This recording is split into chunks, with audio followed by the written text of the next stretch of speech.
L-a lovit taxiul? Nu, s-a împiedicat, Dar cine avea puțin?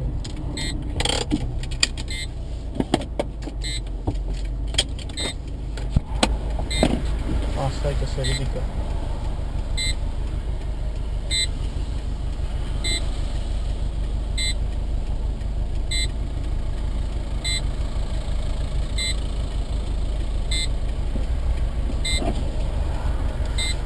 E trăznit? Da?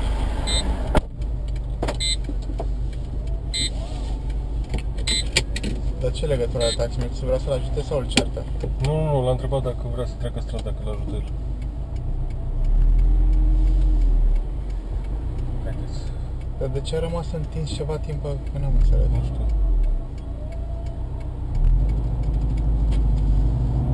Că nu pare în neformă cum ar veni. Te cu mâna în buzunar și